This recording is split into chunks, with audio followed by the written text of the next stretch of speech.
Friends, welcome to my YouTube channel GK GS club 23 में आपका स्वागत है। और आज हम लोग पढ़ेंगे प्राचीन भारत के एक टॉपिक है जिसका नाम है महाजनपद। और महाजनपद जो है कि बहुत ही वीवीआई टॉपिक है और यहाँ से किसी भी प्रकार का कम्पिटिटिव एग्जाम हो, चाहे वो पीसीएस हो, चाहे वो दरोगा हो, चाहे वो रेलवे हो, चाहे वो एसएससी हो, चाहे बैंक हो, यहाँ से एक क्वेश्चन निश्चित रूप से पूछा जाता है। ठीक है, तो आज इसी को हम लोग विस्तार पूर्वक पढ़ेंगे और समझने का प्रयास करेंगे। ठीक है, तो थोड़ी सी टॉपिक स्टार्ट करने से पहले किसी ने सच ही कहा है कि रोकर मुस्कुराने का मज़ा ही कुछ और है। रोकर मुस्कुराने का मज़ा ही कुछ और है, ज़िंदगी में खोकर पाने का मज़ा ही कुछ और है। ज़िंदगी में खोकर पाने का मज़ा ही कुछ और है। ज़िंदगी में तो हार जीत लगा रहता है, ज़िंदगी में तो हार जीत लगा रहता है, लेकिन हार कर जीतने का मज़ा ही कुछ और है। हार कर जीतने का मज़ा ही कुछ और है। तो चलिए हम लोग अपने टॉपिक की ओर स्टार्ट करते हैं और ऐसा पढ़ेंगे, इसको एक सीरीज में पढ़ेंगे ताकि हमें क्वेश्चन और चीज़ें समझ में आए और किसी भी एग्ज़ाम दें तो हमारा क्वेश्चन नहीं छूटे। ठीक है, तो देखिए महाजनपद जो के बारे में हम लोग जानते हैं। तो सबसे पहले महाजनपद की अगर बात करते हैं तो महाजनपद की जानकारी हमें कहाँ से मिलती है, कौन कौन से क्षेत्र में महाजनपद था, अब वर्तमान पहले का क्षेत्र क्या था और अभी का क्षेत्र क्या है, वर्तमान क्षेत्र। ठीक है, वो पढ़ेंगे।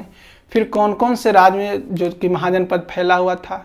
तो हम अगर देखा जाए तो ये भारत के जो है कि दो राज्य मुख्य रूप से ज़्यादा आता है, एक बिहार और एक उत्तर प्रदेश में महाजनपद की संख्या ज़्यादा होता है। बाकी जैसे एक राजस्थान में था, एक एमपी में था, तो उसकी भी जानकारी हम लोग एक सीरीज में पढ़ेंगे कि कौन कौन से राज्य में कौन कौन से महाजनपद था।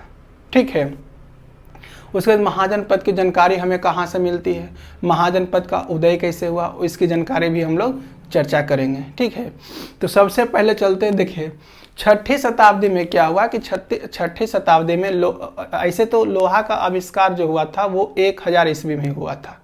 ठीक है, ऋग वैदिक काल में ही। लेकिन जब लोहा का विकास हुआ था या फिर तो कृषि में एक भूचाल आ गया था।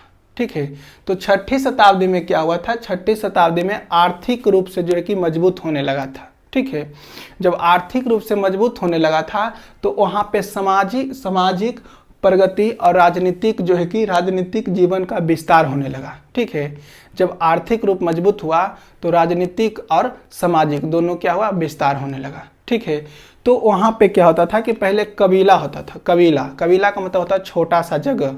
ठीक है, और उसके बाद फिर उससे बड़ा हुआ तो आया जन, फिर उससे बड़ा आया तो आया जनपद, फिर उससे भी बड़ा हुआ तो आया महाजनपद, जो कि हमारा महाजनपद 16 गो था। ठीक है, और इसकी जानकारी हमें जो है कि ये जैन धर्म के भगवती सूत्र से और जो है कि बौद्ध धर्म के अग्नुत्तर इकाई से हमें ये मिलती है। ठीक है, तो हम इसकी बारी बारी से चर्चा करेंगे। ठीक है, तो देखिए छठी शताब्दी में क्या हुआ था, छठी शताब्दी में आर्थिक रूप से और सामाजिक रूप से जीवन प्रगति ने राजनीतिक जीवन को विस्तार दिया था। ठीक है, क्या क्या था, विस्तार किया गया था, जिसमें सबसे पहले क्या आता है, कबीला। ठीक है, कबीला के बाद आता है जन के बाद आता है जनपद और जनपद के बाद आता है महाजनपद। अगर इसको एक डायग्राम के माध्यम से समझे तो ये हमारा हो गया कबीला, इससे बड़ा हो गया हमारा जन, फिर इससे बड़ा हमारा हो गया जनपद, फिर इससे बड़ा हमारा हो गया महाजनपद। इस तरीका से अगर समझे तो ज़्यादा समझ में आएगा। ठीक है, उसके बाद बौद्ध धर्म के अग्नुत्तर इकाई। ठीक है, बौद्ध धर्म के उत्तर इकाई से हमें 16 महाजनपदों की जानकारी मिलती है। ठीक है, कितने, 16 महाजनपद। और फिर एक और है जैन धर्म के भगवती सूत्र। ठीक है, जैन धर्म के भगवती सूत्र से भी हमें 16 महाजनपदों की जानकारी मिलती है। ठीक है, उसके बाद हम लोग आते हैं कि कौन से महाजनपद कहाँ कहाँ पर था। ठीक है, उसकी भी जानकारी हम लोग लेते हैं। तो देखिए एक सीरीज में अगर हम याद करते हैं तो चीज़ें ज़्यादा समझ में आएगा। ठीक है, और याद भी हमें परमानेंट रहेगा। तो सबसे पहले देखते हैं, हम लोग बिहार से स्टार्ट करते हैं और बाकी धीरे धीरे सब लोग सब जगह पे चलेंगे। ठीक है, तो देखिए बिहार में हमारा 3 महाजनपद था। ठीक है, बिहार में 3 था, अंग था, बज्जी था और मगध था। ये 3 महाजनपद था बिहार में। ठीक है, तो देखिए सबसे पहले क्या करते हैं, मगध। ठीक है। मगध का राजधानी जो था वो राजगृह था। कहाँ था? राजगृह। इसी को एक और नाम दिया गया था गिरिब्रज, ठीक है। क्या था? गिरिब्रज।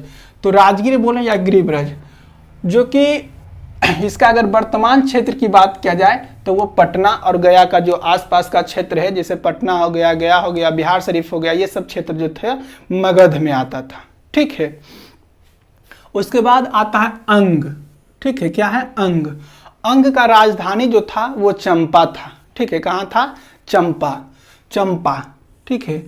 और ये जो क्षेत्र आता है, ये जैसे भागलपुर हो गया, मुंगेर हो गया, बांका हो गया, उधर का जो क्षेत्र था वो आता था, ठीक है। भागलपुर और मुंगेर वाला क्षेत्र। उसके बाद आता है हमारा बज्जी, ठीक है। बज्जी आता है, तो बज्जी का राजधानी जो था वो वैशाली था, ठीक है। कहाँ था? वैशाली। और वैशाली था, इसका अगर वर्तमान क्षेत्र की बात किया जाए तो यह मुजफ्फरपुर और दरभंगा के आसपास का जो भी क्षेत्र है वो आता था बज्जी में, ठीक है। अगर वैशाली की एक विशेषता की बात किया जाए तो प्रथम गणतंत्र राज्य था जो कि वैशाली था ये, ठीक है। प्रथम गणतंत्र राज्य जो कि था वो कौन? वैशाली था, ठीक है। तो बिहार वाला हम लोग याद कर लिए, ठीक है। पहला कौन था? मगध था, जिसका राजधानी राजगीर था, और ये जो है कि पटना, इसका पटना और गया के आसपास का क्षेत्र था। दूसरा हमारा आता है अंग था, जिसका राजधानी चंपा था, और इसका जो वर्तमान क्षेत्र आता है वो भागलपुर हो गया, मुंगेर हो गया, फिर उधर जो है कि बांका का साइड हो गया, ये सब आता था अंग में। उसके बाद आता है बज्जी, ठीक है। बज्जी जो आता है, बज्जी का राजधानी था वैशाली, और वैशाली जो मुजफ्फरपुर और दरभंगा वाला जो क्षेत्र था वो था बज्जी यानी वैशाली का, ठीक है। तो हमारा बिहार का कंप्लीट हो गया 3 गो, मगध, अंग और चंपा। अब हम लोग आते हैं यूपी का क्षेत्र में, ठीक है। कहाँ आते हैं? यूपी का क्षेत्र, यूपी का, ठीक है। यूपी में देखिए, यूपी में 1 2 3 4 5 6 7 8 गो जो था वो यूपी में था, और 3 गो हमारा का कितना कहाँ था? बिहार में था, ये 3 गो, ठीक है। तो अब यूपी में 8 कौन कौन था इसकी जानकारी हम लोग चलते हैं, ठीक है। तो देखिए, काशी का राजधानी जो था वो बनारस था, यानी वाराणसी, ठीक है। अब वाराणसी के जो आसपास वाला एरिया था वो उसी ये बनारस का ही क्षेत्र का था, ठीक है। उसके दूसरा आता है कौशल, ठीक है। क्या आता है? कौशल का राजधानी था कहाँ? श्रावस्ती, ठीक है। श्रावस्ती था, जो कि फैजाबाद वाला क्षेत्र था, ठीक है। कहाँ वाला क्षेत्र था? फैजाबाद वाला।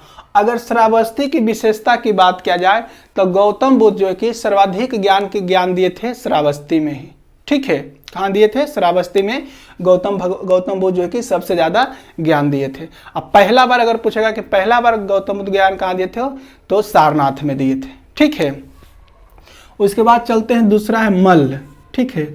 मल्ल का राजधानी था कुशावती, ठीक है। कुशावती था, ये कहाँ था? देवरिया के क्षेत्र में, ठीक है। याद करिए, देवरिया का एक क्षेत्र है, ठीक है। अगर कुशावती का ये मल्ल की राजधानी था, कुशावती, देवरिया, गोरखपुर का क्षेत्र था ये वर्तमान क्षेत्र, ठीक है। उसके बाद आते हैं वत्स, ठीक है। कहाँ आते हैं? वत्स जो है उसका राजधानी था कौशाम्बी, ठीक है। कहाँ था? कौशाम्बी था, और ये इलाहाबाद के आसपास का क्षेत्र था, ठीक है। इलाहाबाद के जो आसपास का क्षेत्र था वो था वत्स का। उसके बाद आता है कुरु आता है, तो कुरु का जो राजधानी था वो इंद्रप्रस्थ नगर था, ठीक है। कहाँ था? इंद्रप्रस्थ नगर। अब वर्तमान क्षेत्र की बात किया जाए तो दिल्ली और हरियाणा का जो आसपास का क्षेत्र था वो था, ठीक है। दिल्ली और हरियाणा के आसपास का क्षेत्र था वो था, जो कि कुरु की राजधानी इंद्रप्रस्थ नगर, ठीक है। उसके बाद आता है पंचाल, ठीक है। पंचाल आता है, तो पंचाल का जो राजधानी था वो अहिस्त्र, ठीक है। कहाँ था? अहिस्त्र, जो कि बरेली के आसपास का क्षेत्र था वो था, ठीक है। कहाँ की? बरेली, ठीक है। उसके बाद आता है सूरसेन, ठीक है। कहाँ आता है? सूरसेन का राजधानी था मथुरा, ठीक है। कहाँ था? मथुरा, जो कि मथुरा के आसपास का जो भी क्षेत्र था वो था, ठीक है। उसके बाद आता है चेदी।